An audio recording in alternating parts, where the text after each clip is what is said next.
Un incendie a ravagé le dimanche dernier l'aile droite du rez-de-chaussée de la tour au plateau. Cette aile abrite le guichet unique du foncier de l'habitat. Le ministre de la Construction, Mamadou Sanogo, s'est rendu sur les lieux pour faire le constat.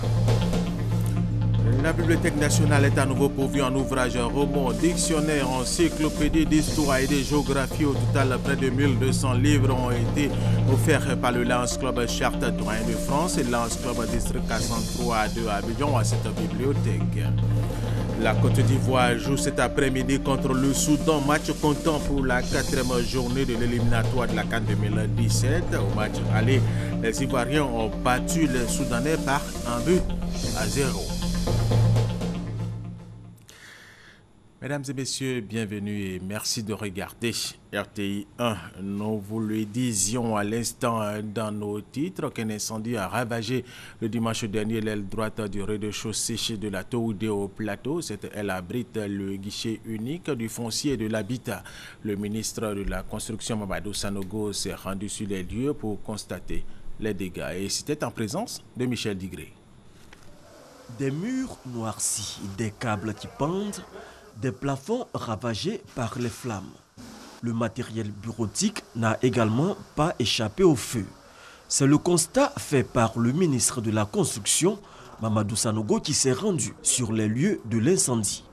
Nous avons constaté que les dégâts sont beaucoup plus sérieux que nous le pensions.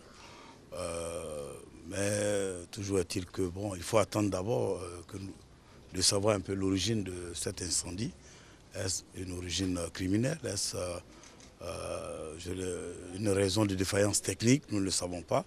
Le ministre Mamadou Sanogo a indiqué que des mesures seront rapidement prises pour assurer le fonctionnement des services. Nous allons prendre des dispositions pour faire en sorte que des locaux provisoires soient trouvés dans le périmètre du plateau ou tout au plus des 2 plateaux. Et puis à côté de cela, essayer d'évaluer le coût de la réhabilitation donc, de ce guichet. Et puis sans délai, une fois les enquêtes terminées, attaquer donc la réhabilitation. C'est tôt le dimanche matin que l'incendie s'est déclaré au guichet unique du foncier et de l'habitat logé à la tour D au plateau. Les sapeurs-pompiers militaires sont venus à bout de l'incendie qui n'a fait aucune perte en vie humaine. Michel Digré, une convention tripartite entre le Fonds de prévoyance de la police nationale et 2 opérateurs immobiliers et financiers vient d'être signée. Elle porte sur la convention de 5000 logements au profit des fonctionnaires de police. Abou Sanogo. 5000 logements à construire au profit de 5000 fonctionnaires de la police. C'est le sens de la signature de cette convention tripartite. Le Fonds de prévoyance de la police nationale veut ainsi contribuer à la résolution de l'épineux problème de logement des agents de la corporation.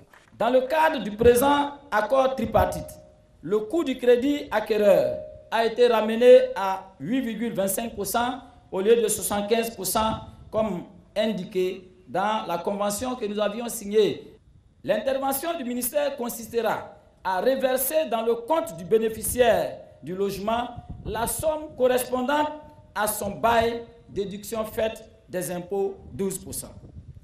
Cette cérémonie de signature vient concrétiser la volonté affirmée de Monsieur le ministre d'État, ministre de l'Intérieur et de la Sécurité, à le souci de permettre à chaque policier d'avoir sa propre maison à travers son slogan « Un policier, un toit ». Opérateur immobilier et financier du projet s'engage à appuyer le Fonds de prévoyance de la police nationale dans son ambition, offrir un toit à chaque agent de la police. Il est primordial qu'à la fin de sa carrière, tout fonctionnaire de police puisse être propriétaire d'une habitation. Le partenariat mis en place nous permettra tous ensemble d'atteindre cet objectif d'accès à la propriété. Le ministère d'État, ministère de l'Intérieur et de la Sécurité entend appuyer et faciliter les démarches en vue de l'acquisition de logements dans les projets de Koumassi et Lokodjoro. 5000 logements, c'est très important. Et après ce premier projet, il y a d'autres projets qui seront lancés. Je voudrais encourager donc les policiers à souscrire à ce projet. Cette signature de convention tripartite qui prévoit la construction de plus de 5000 maisons d'habitation est l'aboutissement d'un vœu, celui de combler le déficit de 15 000 logements pour les agents de police. Allez, tout à fait autre chose à présent. Le calme est revenu dans la région du Bunkani où après les violents affrontements entre communautés Koulango, Lobi et Peul, les populations ont repris leurs activités. Des membres du gouvernement se sont rendus à Bouna pour calmer les uns et les autres et leurs messages ont été entendus et compris. Doigt de laser. La résidence du préfet et le camp ONUCI de Bouna, transformés en véritable camp de réfugiés. Plusieurs familles, en majorité Peul, sont internées sur ces sites, se mettant à l'abri des affrontements sanglants entre les communautés Lobi, Koulango et Peul dans la localité. Le jeudi, à 13h, on assise à la maison en train de manger. On a attendu le coup de feu dans notre cour. On a couru, venir nous confier avec le préfet. Tout ce qu'on fait, en tout cas, on veut retourner à la maison s'il n'y a rien. Selon la Croix-Rouge, plus de 1500 personnes sont enregistrées sur ces sites d'accueil depuis le début de cette crise intercommunautaire. Une situation humanitaire critique qui ne laisse indifférentes les autorités gouvernementales et onusiennes. 10 000 tonnes de riz, 2 000 litres d'huile et 50 sacs de sel ont été offerts par le ministère de la Solidarité, de la Cohésion sociale et de l'indemnisation des victimes pour la prise en charge de ces nombreux déplacés. La première impression que nous avons, c'est que la calmie est revenue. Je pense que ça, c'est très positif. Il y a beaucoup de personnes qui se sont déplacées par sentiment d'insécurité. Donc il y a une prise en charge médicale, psychologique et j'allais dire humanitaire et alimentaire qui se fait en attendant que d'autres mesures suivent. Un appel au dialogue parce que ce n'est pas dans le conflit, dans les déchirements que les communautés peuvent s'entendre. En appeler à la retenue, en appeler au sens du dialogue et surtout en appeler à la préservation de la paix. Toutes les agences du système des Nations Unies sont mobilisées pour accompagner et renforcer les efforts du gouvernement. La situation sécuritaire dans les villages reste encore la plus grande inquiétude des populations. Mais le chef d'état-major général des forces républicaines de Côte d'Ivoire rassure. Où nous allons déployer une section. Ensuite, nous allons patrouiller partout dans les campagnes pour marquer notre présence. Nos instructions sont fermes, désarmer systématiquement tout ce que nous allons trouver avec des armes. Tirer sur un individu, sur un homme, mais vous allez vous expliquer devant la justice. La représentante spéciale du secrétaire général de l'ONU pour la Côte d'Ivoire, Aïchatou Mendaoudou, et les membres du gouvernement Kabanyale et Mariatou Kone, les autorités politiques et administratives de Bouna, ont rendu visite au roi du Bunkani et au chef des lobbies. Objectif, les inviter à s'impliquer dans la résolution du conflit qui a fait déjà plusieurs victimes et de nombreux dégâts matériels. Le ministre des Affaires étrangères Albert Mabry-Touakeus a reçu en audience Oumoudou Mahamadou, ministre directeur de cabinet du président de la République du Niger. L'émissaire nigérien était porteur d'un message dans lequel le président nigérien invite son homologue ivoirien Alassane Ouattara à son investiture le 2 avril prochain à Niamey, dans la capitale du Niger. Il a également condamné l'attaque terroriste de Grand Bassam. Le ministre Oumoudou Mahamadou, directeur de cabinet du président de la République du Niger à Abidjan, et ce pour inviter le président de la République Alassane Ouattara à l'investiture de son homologue nigérien Mahamadou Issoufou qui se tiendra le 2 avril prochain à Niamey. Je suis porteur d'un message du président de la République du Niger à destination de son ami le président Alassane Ouattara, message qui a trait aux élections qui viennent de se dérouler au Niger, pour lesquelles le président vient d'être réélu. Le directeur de cabinet du président nigérien a saisi l'occasion pour présenter ses condoléances au gouvernement ivoirien à la suite de l'attaque terroriste de Grand Bassam. C'est un événement tragique. Le terrorisme, c'est un acte que nous reprouvons. C'est une action gratuite sur des citoyens paisibles que nous ne pouvons continuer à tolérer. Et dans ce sens, nous appelons tous les États de la sous-région à coordonner leurs moyens, leurs efforts et leurs informations afin de mettre définitivement fin à cette situation de terrorisme dans notre zone. Le ministre Uhumudu Mahamadou a quitté Abidjan pour Monrovia, la capitale libérienne, ce vendredi 25 mars. Toujours au Niger, l'information vient à peine d'être connue. La liberté provisoire vient d'être accordée à l'opposant Ama Amadou. Après l'attaque, et nous revenons en Côte d'Ivoire, après l'attaque terroriste de Grand Bassam qui a fait plusieurs morts et blessés, les autorités préfectorales poursuivent la sensibilisation des populations et surtout les guides religieux afin qu'ils restent vigilants pour ne plus que cela se répète en Côte d'Ivoire. C'est le cas du préfet de la région du Haut-Sassandra qui a initié une rencontre avec les guides religieux de Daloa. Thérèse Tapeyoboué. L'attaque terroriste perpétrée à Grand Bassam ne doit pas être un motif de division ou de stigmatisation d'une quelconque religion. Tels sont les premiers mots du préfet de la région du Haut-Sassandra qui a rencontré les guides religieux et les communautés vivant à Daloa. Le préfet Broukwame a invité les populations à cette occasion à la vigilance et à dénoncer tout comportement suspect. Message bien perçu par les communautés. Il faut que chacun de nous soit son policier, son gendarme, pour arrêter cet fléau-là. L'Église est implantée dans la société, c'est vrai. Donc nous pouvons que demander à tous ceux, n'est-ce pas, qui sont responsables du foyer, de prendre leurs dispositions pour que la famille soit vraiment soudée.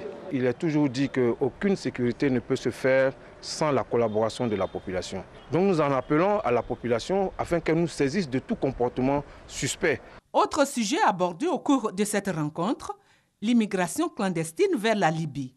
En effet, selon les responsables religieux, de nombreux jeunes de Daloa prennent le chemin de la Libye, faisant ainsi de Daloa la plaque tournante de l'immigration clandestine. Les quartiers, mosquées, orlis, abattoirs seraient les zones d'embarquement des candidats à l'immigration. L'imam adjoint de la grande mosquée de Daloa a donc invité les guides religieux à faire attention et à signaler tout comportement suspect. Quant à l'évêque de Daloa, Maurice Konakwasi, il a demandé aux responsables des églises de prier pour les gouvernants afin qu'ils accomplissent leur mission en tenant compte des jeunes et du bien-être des populations. La direction de la faune et des ressources cynégétiques a organisé une journée de sensibilisation sur la préservation des zones humides. Objectif, penser à la préservation des réserves en eau douce, la biodiversité et l'écosystème humide. Kwasi Mamadou. Une séance d'explication et d'information sur l'importance de la zone humide. Ces agents techniques des eaux et forêts sensibilisent les populations de Motobé, un village du département de Grand Bassam, à préserver les caractéristiques et les valeurs qui font de leur village une zone humide. Car cette région regorge d'énormes ressources hydrographiques et plusieurs espèces d'oiseaux d'eau. Les populations ont été invitées à ne pas chasser ces oiseaux. Au cours de cette journée, la directrice de la faune et des ressources cynégétiques a appelé les populations à la préservation des zones humides. Propos soutenus par le directeur du cabinet du ministère des Eaux et Forêts. Il a également rappelé les initiatives du gouvernement pour la sauvegarde de la faune et de la flore. C'est depuis 1994 que la Côte d'Ivoire souscrit à la convention Ramsar, et cela avec une liste Ramsar, notamment le parc d'Azani, les îles Eotilé et Souman, Fresco et Grand Bassam. L'urbanisation et le réchauffement climatique constituent les principales menaces de ces zones humides. Le handicapé du village de Mbratech dans la commune de Songon a été célébré samedi plusieurs délais au cours d'une journée dite humanitaire pour les personnes handicapées. Cette cérémonie a été pour eux l'occasion de rendre un vibrant hommage à Franklin Delano Roosevelt, le 32e président des États-Unis d'Amérique, lui-même infirme des membres inférieurs durant sa magistrature. Cette journée humanitaire pour les personnes handicapées de la commune de Songon-Braté, sur la route de Dabou, a permis de rendre hommage à Franklin Delano Roosevelt, 32e président des États-Unis d'Amérique, infirme des membres inférieurs. Pour le président du comité d'organisation de cette cérémonie, Vincent Pori, le choix du président Franklin est une invite à l'abnégation dans le travail afin de parvenir à un monde où il fait bon vivre pour les handicapés. Les handicapés de Songon-Braté, réunis au sein de l'ONG Lobus Action, ont reçu le soutien de l'artiste Joss Kezo et de Raphaël Dogbo. Au vu de cette action, la chefferie villageoise entend impliquer ses enfants dans le développement de la communauté. Quant au président fondateur de l'ONG, Jules Begré-Loba, il a saisi l'occasion pour inviter les pouvoirs publics et les personnes de bonne volonté à venir en aide aux personnes handicapées. Créée en 2007, l'ONG Lobus Action a pour objectif d'œuvrer à la restauration de la dignité de la personne handicapée.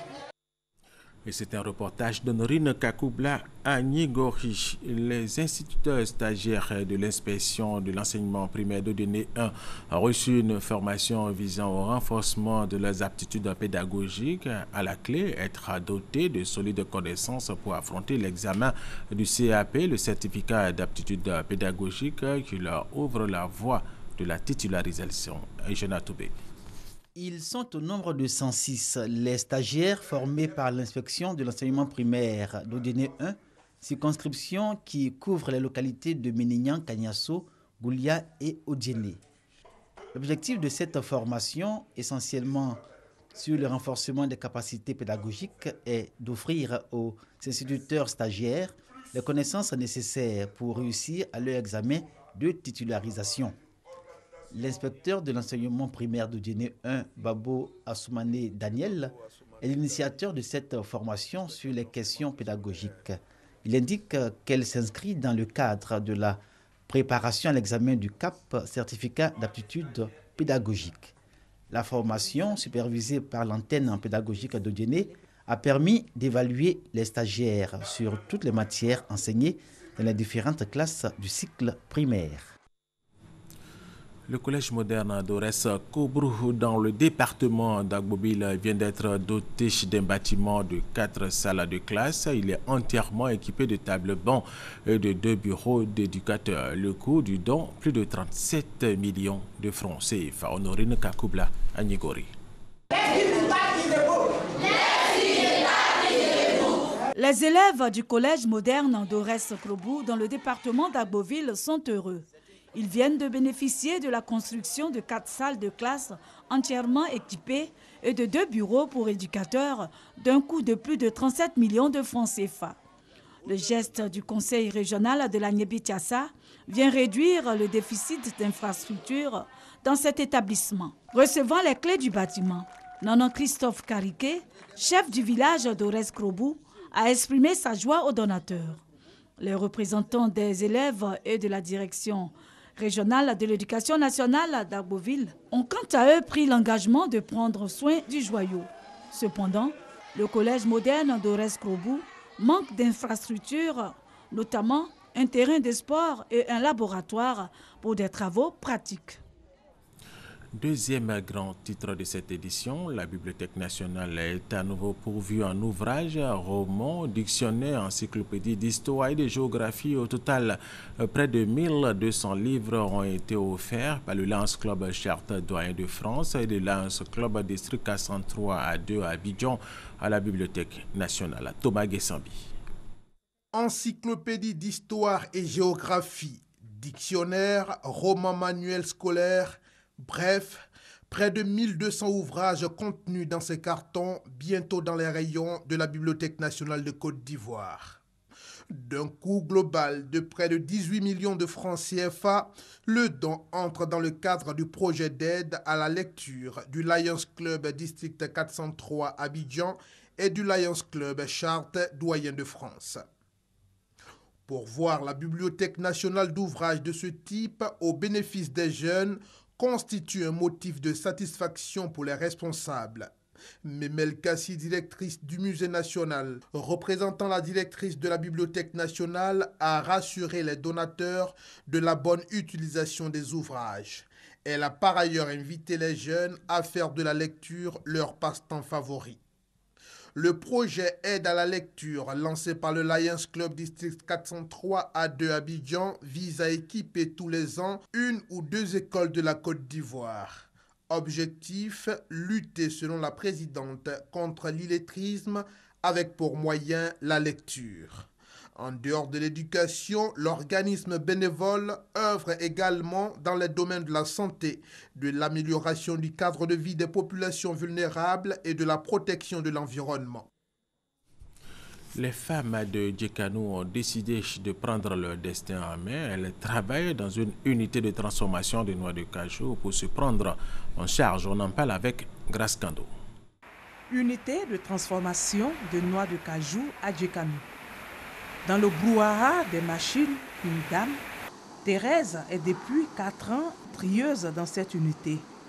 Une activité qui lui permet de se prendre en charge. Mon sort, avec ça, je paye la scolarité de mes enfants. On arrive à subvenir à nos besoins, faire les petits trucs. En tout cas, ça paye bien. Comme Thérèse, elles sont nombreuses à s'adonner à cette activité qui consiste à isoler les bonnes graines des mauvaises. Il me plaît beaucoup de travailler ici, pour pouvoir s'occuper de ma famille, moi-même. Le personnel de cette unité de transformation de noix de cajou est à 90% composé de femmes. Leur rôle, faire le tri après le pluchage ou le triage fait par la machine. Les femmes ici occupent un rôle très important dans notre système ici, d'autant plus qu'elles travaillent nuit et jour pour nous donner un travail de qualité. Et la transformation de noix de cajou, ce n'est pas un travail assez facile, mais avec le courage et la volonté de ces femmes dont nous disposons, nous arrivons à réaliser un excellent travail ici. Les femmes de Djekanou engagées dans la lutte contre la pauvreté. Leur souhait, la création d'autres usines pour permettre à d'autres femmes de se prendre en charge.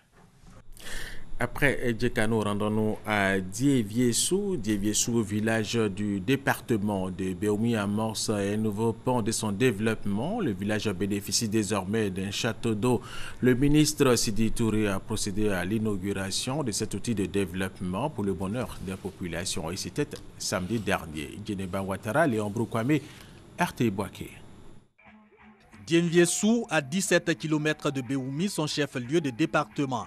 L'eau, source de vie, est désormais à portée de main des populations. C'est à travers ce château d'eau flambant neuf, une initiative des fils et filles du village rendue possible grâce au concours de l'État. Objectif, l'essor économique et social de Diéviessou et l'épanouissement de ses populations. Le château d'eau apporte au village de Diéviessou non seulement un soulagement, mais constitue un outil essentiel pour la vie du village. Et le rendement global ferait que le village progresserait. Invité des populations pour l'inauguration du château d'eau de Diéviessou, le ministre de la Promotion de la Jeunesse, de l'Emploi des Jeunes et du Service Civique. Sidi Touré se réjouit de l'élan de solidarité pris par Diéviessou. Pour lui, aucun développement n'est possible sans cohésion sociale. Il exhorte donc à davantage d'union et à l'entente. Vous avez décidé de vous mettre ensemble pour atteindre l'émergence, pour être développé. Et ça, c'est un geste fort qu'il faut saluer. Mais ce qui est regrettable, ce sont les dissensions. Il est clair que dans une famille, on ne peut pas tous s'entendre. Mais il faut s'entendre sur l'essentiel, l'intérêt de la famille. Je vous engage à l'union. Pour répondre aux doléances portant notamment sur l'ouverture de voies, Sidi Touré promet un examen approfondi. Diéviessou est un regroupement de 6 villages proches du fleuve Bandama dans le département de Béoumi. Le royaume de Djouablin a rendu hommage au président de la République Alassane Ouattara pour toutes les actions de développement menées dans cette région, entre autres la réalisation de nombreuses infrastructures modernes, l'équipement des centres de santé et des écoles en matériel nécessaire. À cela s'ajoute la réfection de la route internationale de l'Est et la promotion des cadres du département d'Agnibi-Lékrou. Kwasi Mamadou. Jeunes, femmes, vieillards, cadres, commerçants, planteurs, bref, l'ensemble de la population du département d'Agnibi-Lékrou en général, celle du royaume de Djouablin en particulier, réunis autour du roi Nana Agnibi-Lé II dans la sous-préfecture de Tangulan pour rendre hommage au président de la République Alassane Ouattara ainsi qu'au président du PDCI RDA Henri Konan Bédié. Une expression de reconnaissance pour les nombreux projets de développement initiés en faveur de la région de l'Indéné-Djouablin et particulièrement pour le département d'Agnibi-Lékrou. En plus de l'équipement des centres de santé en ambulance, le reprofilage des routes et surtout la réfection de la route internationale de l'Est, ainsi que l'électrification de tous les villages de plus de 500 âmes. Le département d'Agnibi-Lékrou voit également la promotion de ses cadres. Pour le ministre Pascal Abinan Kouakou, ces actions de développement en faveur d'Agnibi-Lékrou vont se poursuivre afin de lutter efficacement contre la pauvreté dans ce royaume. Ces deux personnalités exceptionnelles, dont la complicité intelligente et agissante ont permis à la Côte d'Ivoire, hier défigurée et isolée, de retrouver sa place dans le concert des nations. C'est la reconnaissance de la qualité du travail d'équipe que nous avons abattu ensemble au profit des populations de notre grande et belle région. Je vous engage à davantage d'efforts pour continuer les chantiers que nous avons ouverts ensemble et poursuivre le développement de notre région pour le bien-être des populations. C'est pourquoi, à l'unanimité, les cadres du Guablin se sont engagés à s'unir autour de Pascal Abinon Kwaku pour relever tous les défis de développement. Les chefs traditionnels, les guides religieux et l'ensemble de la population ont promu leur soutien au président de la République, Alassane Ouattara, pour la réalisation de son programme de développement. Au cours de cette journée de reconnaissance, le peuple du royaume Guablin a rendu un hommage aux victimes de l'attaque de Grand Bassam. Nana Agneni Bilé II et ses populations s'engagent à accompagner le gouvernement pour ne plus que ce cas ne se reproduise en Côte d'Ivoire, terre d'espérance et de paix. Rendons-nous maintenant dans la commune de Dembokro qui a placé Pakénou 2016. C'était dimanche dernier sous le sceau d'action culturelle, économique et sportive organisée dans plusieurs sections de la commune. Et c'était avec Grace Kando. Pakinou, concept dérivé de Pâques, est un cadre de retrouvailles et de festivités chaque année en pays baoulé. Pakinou 2016 innove dans la commune de Dembokro. Le conseil municipal de la région du Nzi donne une nouvelle orientation à cette célébration en la recadrant sur les axes de développement culturel, économique et sportif. Une semaine durant, les populations des Kangrasso à Lubo, à 7 km de Dembokro, ont passé au peigne fin les différentes potentialités socio-économiques de ce village de 5000 âmes. Accompagner le développement. Venez vous asseoir avec nous pour que tout ce qu'on dit, on puisse vraiment prendre en compte. Encourager les activités de développement. Les activités de développement ici, il y en a plein. Nous avons une retenue d'eau, que nous appelons barrage, en fait, c'est une retenue d'eau. Bon, nous ne savons pas exactement comment il faut le rentabiliser. Comment faire les maraîchers et faire en sorte que ici, on puisse être une sorte de grenier. Dans le village de Langui-Broukro, la jeunesse a reçu le soutien du parrain Bilé Demeléou pour leurs activités socio-économiques. La célébration de Pakinou à Dembokro devrait servir d'exemple aux autres régions du V-Baoulé pour accélérer l'exécution des projets pilotés par les élus locaux. Pakinou, on le sait, c'est la version culturelle de la fête de Pâques en pays baoulé pour l'édition 2016 qui s'est tenue dimanche dernier. Nous vous en parlions il y a de cela quelques instants. Flegbin, un village du département de Boaké, a été de la célébration. Diaspora et population locale se sont retrouvés autour de 3 projets de développement, extension de leur village, des réseaux d'électrification et d'eau potable. Coût des projets, plus de 30 millions de francs CFA. Léon Broukwame, RTI Boaké. Dimanche de Pâques à Dibri-Flengli, sur l'axe Boaké-Sakassou. Les populations réveillées par des danses du terroir baoulé, en famille, des concertations pendant que l'on s'active, soit pour le repas du jour, soit pour un grain de beauté de plus. Nous sommes à Pakinou, cadre de réjouissance et de retrouvailles entre populations locales et diaspora, retrouvailles surtout pour parler développement. L'Assemblée générale de la mutuelle planche sur la répartition des 150 nouveaux lots créés dans le cadre de l'extension du village, l'ouverture de nouvelles voies, l'extension des réseaux électriques et d'eau potable sont aussi évoquées et des cotisations fixées. Les cotisations sont prenables, 1000 francs par mois. On ne paye pas assez pour le développement d'un village. Chacun doit faire un effort à son niveau pour donner les moyens qu'il faut pour le développement du village. Après les études effectuées, ces projets vont nous coûter plus de 30 millions de francs CFA. Et nous comptons sur nos propres moyens, sur la population, mais nous allons aussi demander la participation de l'État pour nous aider à réaliser tous ces projets. La mutuelle de développement de Dibri-Flengli, créée en 1976, est à l'origine des infrastructures de base du village. Son dernier projet, le lotissement additionnel, lui a coûté 2 500 000 francs CFA. Un avion de ligne d'Égypte Air effectuant la liaison Alexandrie-Le Caire a été détourné ce mardi pour atterrir sur l'île de Chypre. Un passager de l'Airbus A320 a menacé le pilote de faire détonner une ceinture d'explosifs. Il aurait à bord de l'appareil 81 passagers. Tous ont été libérés.